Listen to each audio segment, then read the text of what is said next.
In today's video, I'm going to go through what I'm using for my navigation and all of the mods that I've put on this CF Moto 450 MT so far, so stay tuned. Let's get into the mods that I've made on this bike so far. For me, the most important thing that I've done is I've now got the rally seat on it, and this is the first time actually that I'm riding it with the rally seat, and I can tell you straight away, for someone at my height, a 6 foot 32.5 inch inside leg, it is making a heck of a difference. I'm sure I read it was a 5 centimeter difference between the two seats. I'm telling you now, it feels more, because not only is it taller, but it's giving you a little bit more width, and that means that your legs are in a much more comfortable position. So the first mod I did to this bike, actually, partly because it's what I could get hold of, but was handguards. So I put the Barkbusters handguards on, and they have a specific mounting kit for the 450 MT. The OEM handguards that the bike comes with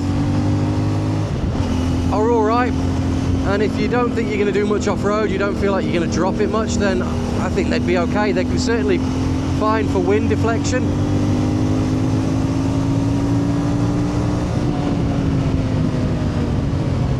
Sorry, I can't help myself with this little motor.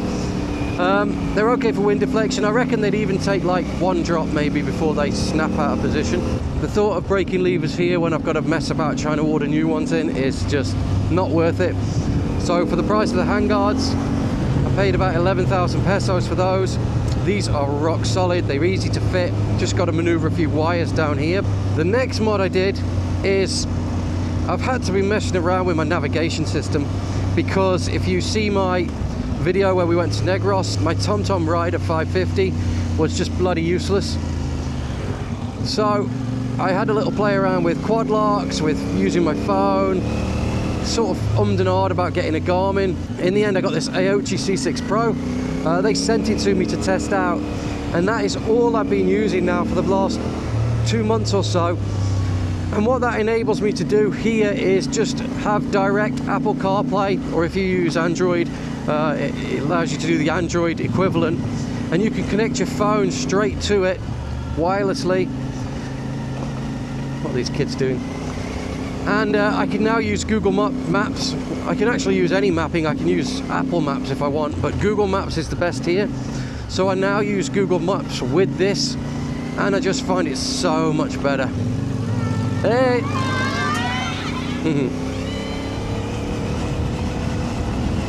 And yeah, just using the Google Maps is just way better. It just allows me to not have problems with my navigation. The screen is bright and clear. The connection's superb. I've not had one issue with the connection since I've been using it. The screen, it's bright, clear sunshine today. What is it? 3:30 in the afternoon. Bright, clear sky, and absolutely no problems with visibility, which is great. Watch out for the cat. So it gives you a nice full bright screen for this Google Maps, or for, you know, connecting to your phone, anything like that. It also comes with everything you need to set it up in terms of mounts. It comes with full HD front and rear dash cam as well, which is excellent. It connects to the phone quickly. If you want to connect it up to your phone in terms of getting phone calls, messages, music, anything like that, it integrates with that perfectly as well. It comes with a switch controller here, which I've actually got unplugged at the moment because I was tempted to take it off. That works pretty seamlessly, but I find that once I've set it up, I don't really mess around with it much. I just stick my phone in my pocket or in my hydration pack and turn it on, and I've got my Google Maps, which is exactly what I want. It's also IP67 rated, so no issues with waterproofing, anything like that. It's handled torrential rain, it handles the sunshine, obviously, the dust, the dirt. No problems whatsoever. Touchscreen, and it's pretty good reactive touchscreen as well, so no issues there. If you are looking for a nice cheap unit, and it's not cheap quality, it feels decent quality, comes with this sunshade as well, but if you are looking for something for a navigation solution, I know a lot of you guys did on my previous video were looking at this unit. Well, they're actually having a sale starting today and running until the 28th. The guys over at Aochi told me about it and said, look, you did a decent video on this before. We really appreciated your video and going through it, and your subscribers are really into it, and so we're going to give you a 28% discount code that you can share with your subscribers if you want to. So I thought, well, why would I say no? Because if any of you guys are looking for one of these, 28% off is a heck of a saving. The code is in the description down below. You can find it there, and the link is down below as well. So if you click on that link and then enter the code at checkout, you'll get 28% off this Aochi C6 Pro or any of the other items on their store. So it's definitely worth checking out. Okay, let's get off here, stop here and take a look around the bike. So here's the rally seat, and you can see that it's got a heck of a lot more padding here. So instead of dipping right down like the stock seat, it's going to go right across, and it's wider here at this point too. So you've got a wider place for your arse, which is useful for me, and then you've got more height here, and you've also got more padding all the way through. And because of the height, what I was finding on the stock seat is just when I leant in a little bit, I just find that my arse was pushing into this frame here. It doesn't seem to be doing that at all now. So we've got the Barkbusters handguards, special fit for these. They fit nice and easily. So on this Aochi C6 Pro, you'll see on my previous videos I had it mounted here. I didn't particularly like that mounting there.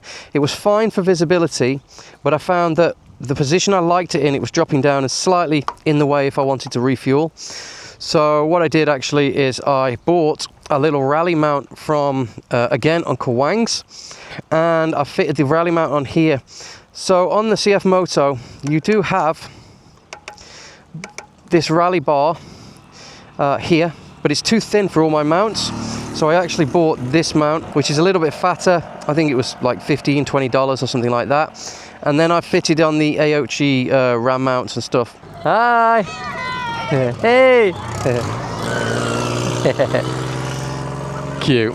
So many kids in the back. So yeah, so this is mounted on here, and actually someone pointed out in the comments in one of my previous videos, which I appreciate, is that there is a space here to wrap all your wiring around, so that's pretty good.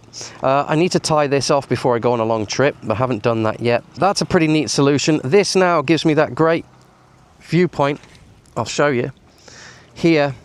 So I've got my standard dash, and then I've got the Aochi for navigation up here, but it's not blocking my view from the road. So I really like that setup now. This is my dash view for both the screens, and it works perfectly. Next up, I wanted to fit, because I've been sort of being a bit cheeky and pushing it a bit more off-road sometimes, I wanted to fit the OEM crash bars. So we got the full OEM crash bars. I tell you what, I'm really impressed with the quality of the bars. So I also have crash bars on my Rally, third-party crash bars, and they are decent, but these OEM ones feel every bit as good, and in fact they're thicker, and they feel like they're probably going to be stronger. So they're mounting to each other here, and then I believe they are mounting, yeah, they're mounting to the subframe here and bolting on at the bottom. I only paid 7,500 pesos for those. I don't know what you guys abroad are paying, but 7,500 pesos is around about £100. So like 110, 120 US dollars. That was including fitting, which was basically free. They are really solid, and they just, yeah, they give me a little bit of peace of mind if I drop it, that I'm not going to have an issue smashing up the plastics. So with that and the Barkbusters, I feel like the bike is covered in terms of protection now. I don't feel like I need to put any more protection on it. I've got my navigation sorted. This protection obviously sorted. Comfort now is sorted with this seat. I'm happy with the stock screen in its high position for touring. So the only other thing that I've done is I've been playing about with bags. I've had Krieger bags, I've had Rhino Walk bags, and I've got these Westwind Moto bags on at the moment. Now, I'm going to do a full video on these bags because this could well be my permanent setup, but they are the Westwind Moto Enduro 40 RWs. Don't forget, if you are thinking of getting an Aochi, then now is the time to get it with a 28% discount. The code and the link are in the description down below.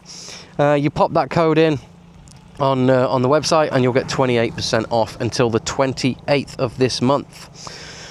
Okay guys, really appreciate you watching. It's just a quick one today. You know what I really wanted? I wanted to come out, have a break from all the crap, and just look at this.